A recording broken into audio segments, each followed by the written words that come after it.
All right, our next section is going to be about inventions and inventors. In 1830, in the 1820s, Samuel F.B. Morse, this guy right here, he was married and he had a wife, okay? And they got pregnant, or she got pregnant actually. Well, anyway, what happened was he was off at work several miles away from his wife and he wasn't coming home that night, okay? And his wife was getting pretty far along. She was almost about ready to give birth. And she hemorrhaged, okay? Something busted inside and she started bleeding. And she completely bled to death. She was miles away from the nearest help, okay? And she was 8 or 9 months pregnant. So when Samuel F.B. Morse came home, he was heartbroken to find his dead wife and child in the bed with blood everywhere. And he swore that this would never happen again. So he started working on an invention. And the idea was, let's have an invention where we can communicate over vast distances by the touch of a button, instantly, okay? And he came up with the telegraph machine. This is the original one, okay? It's in the Smithsonian Museum in Washington, D.C. You can go see it anytime you're there. Eventually, though, the prototype was tapered down until it looked like this, okay? Now, we talked about this already, but the telegraph machine works kind of like a light switch. You have an electric wire that's hooking to this, okay? And it's going out, and it's hooked to the telegraph network.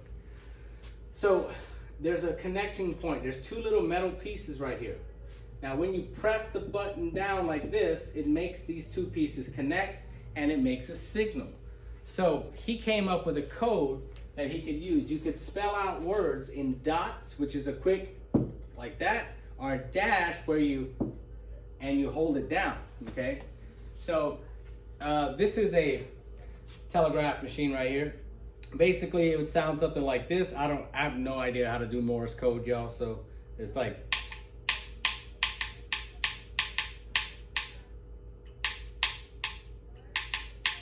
I mean, that's basically it.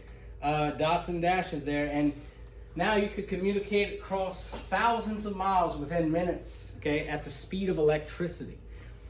Imagine how that changed the world. Before the Morse code and before the telegraph machine, basically, if you wanted to communicate with somebody, you literally had to go and see them or send a note.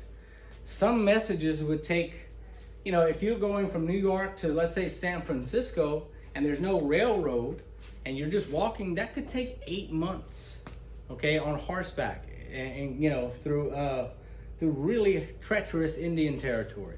So this really changed the way America did, and imagine how much it sped up business, right? Y'all are used to getting on your iPad, going on Amazon.com and clicking what you want to buy, and you pay electronically, and then that thing shows up at your door the next day if you got Prime. That is crazy to think of. That's really convenient compared to the way they used to do stuff. They used to have to write a letter to the company saying how much they or what product they wanted. They had to send the money with it, and then they would have to wait several months for the product to get back to them on the railroad. So, well, as soon as they figured out that this is going to be a very useful thing, we started putting telegraph wires everywhere in this country, okay? All across, just spider web out.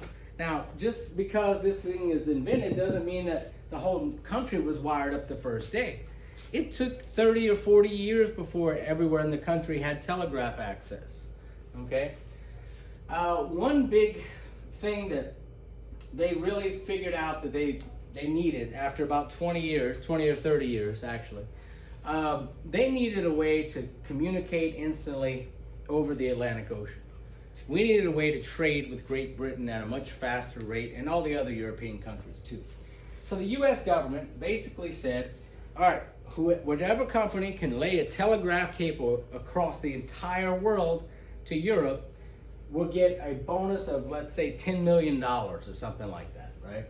So they started doing it. Now, two companies took on the task.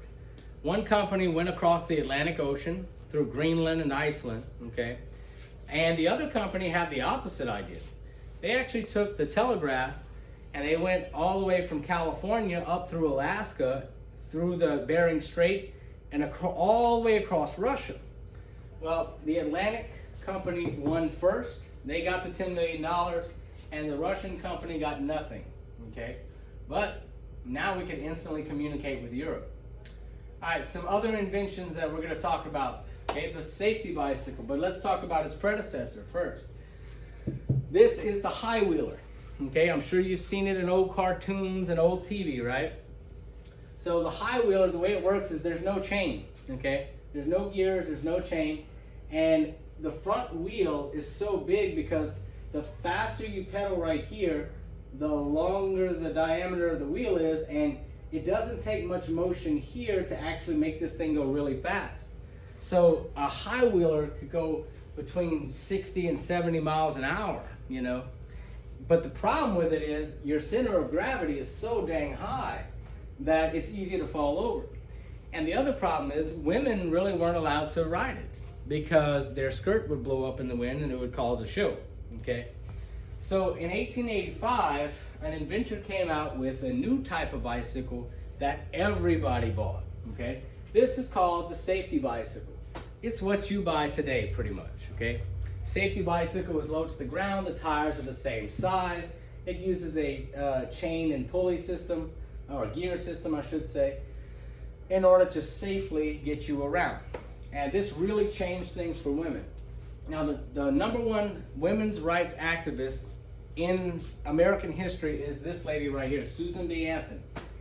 And she said of the safety bicycle that bicycling has done more to emancipate women than anything else in the world, okay? You probably don't know that word emancipate. The word emancipate means to free, okay? So while you're taking notes here, if you want to put in parentheses, free on the side of emancipate, because that's what it means, okay? So on the test, I'm going to ask you, okay, Susan B. Anthony said, blank has done more to emancipate women than anything else, okay? What's the answer? Safety bicycle, 1885. All right. So the way that it really changed ladies, or emancipated ladies, is that this finally gave them a way to go out in public without a male chaperone. See, the way it used to be is that you had to go with an older male relative in order to protect you if you were a woman. That was the rule, okay? They didn't want you to get taken advantage of. Well, with a bicycle, you could just simply outride your attacker, okay? Another thing is, they don't ride horses, okay? They don't need to ride horses. A bike doesn't need to eat, okay? Bike doesn't need to drink water. It doesn't take up as much room as a horse. So it really freed ladies up to go wherever they want, okay? Another thing that helped ladies out tremendously was the typewriter, okay? Oh, by the way, at this time, cars were starting to be built, but they were only for the super wealthy, okay?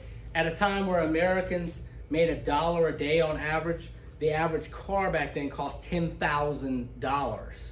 So if you think about it, that's something like 30 or 40 years worth of salary. Nobody wants to pay 30 or 40 years worth of pay for a steam-powered car that goes 10 miles an hour, okay? It's a toy for the super rich. But the other thing that helped ladies out was when Christopher Sholes came out in 1867 with the typewriter, okay? Like I said in the definitions, the typewriter basically made it where all legal documents were legible, and that led to a decline in misunderstanding people's handwriting. Well, with the bicycle, ladies could now get to work, and with the typewriter, they could now do jobs that weren't as physically demanding as the men and make a living. So those two inventions together, the female employment rate went from 5% to 40%, okay? That is a massive increase in women's employment. All right, the last invention we're going to talk about right now is the telephone, okay? This is Mr. Alexander Graham Bell. And no, this is not a bong, okay? I know it looks like it. But anyway, so Alexander Graham Bell invents the telephone in 1876. and creates the American Telegraph and Telephone Corporation. So if that sounds familiar, it should. It is AT&T. Okay, some of you have AT&T as a provider right now. So that's what it stands for. Alexander Graham Bell was in a competition with many other inventors to invent the telephone. And he actually went to the patent office, the US Patent Office, and bribed the clerk there. He said that if somebody comes along with a telephone patent for an invention, then here's $100. Okay, you hold the 100 and you get to keep that. If somebody comes along with the patent, don't file their paperwork. Telegraph me and I will be by to submit it. So that's exactly what happened. Someone else submitted the paperwork first.